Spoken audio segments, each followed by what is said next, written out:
Corona संक्रमण और lockdown की मुश्किलों के बीच जब किसानों को अपने खेतों में उपज बोने, खाद बीज और दवाइयों की जरूरत थी, तो उन्हें इस जरूरत को पूरा करने के लिए किसी ऐसे प्लेटफॉर्म की जरूरत थी जो घर बैठे उनकी जरूरतों को पूरा कर सके। इस दौर में किसानों की इस परेशानी को समझा बड़वानी के किसान उद्यमी अतुल पाटीदार ने। अतुल ने बड़वानी में शुरू किए गए ई प्लेटफॉर्म पर बड़वानी के साथ साथ समीप के जिले जैसे खरगोन, धार, झाबुआ के हजारों किसानों को डिजिटल ऐप के माध्यम से सभी सामग्री उपलब्ध करवाई, जिससे किसानों को समय पर कृषि के लिए जरूरी वस्तुएं मिल सकीं।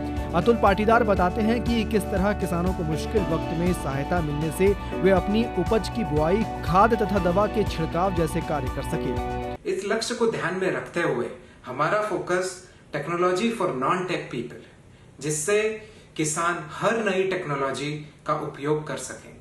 जिस दौर में अमूमन सभी व्यवसाय रुक गए, तब भी किसानों को अपनी कृषि संबंधी गतिविधियों को जारी रखना आवश्यक था। वे यदि समय पर बुआई नहीं करते तो उनकी वर्ष भर की कमाई पर प्रभाव पड़ता। लॉकडाउन का पालन करते हुए अतुल ने किसानों को बीज, खाद और अन्य सामग्री पहुंचाने के साथ डिजिटल माध्यम से वेबसाइट, फोन ऐप्स के ऑर्डर स्वीकार किए। अतुल के ऑनलाइन प्लेटफॉर्म पर 1100 से अधिक स्थानों से कई हजार लोग जुड़ सके। किसान बलराम किशन और सोहन मुकाती बताते हैं कि इस सुविधाजनक माध्यम का प्रयोग कर किसान काफी खुश हैं। ये लगता है कि फार्म कार्ड की वेबसाइट पर जाकर के सबसे पहला एक तो रेट कंपेयर हो जाता है। उन्हें रेट कंपेयर होता है तो कहीं से भी वो सही रेट में परचेस कर सकते हैं। ठीक है, इनसे जुड़ने से, फार्म कार्ड से जुड़ने से किसानों को बहुत लाभ है।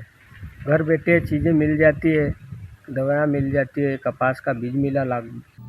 मुश्किलों को अवसर में बदलकर अतुल ने प्रधानमंत्री नरेंद्र मोदी जी के लोकल फॉर वोकल के मंत्र को बखूबी चरितार्थ कर दिया है। अतुल जैसे युवा आत्मनिर्भर भारत बनाने के लिए अन्य किसानों और उद्यमियों के लिए किसी प्रेरणा से कम नहीं है। बड़वानी से शिवपाल सिसोदिया के साथ पूजा पी वर्धन, दूरदर्शन समाचार, भोपाल।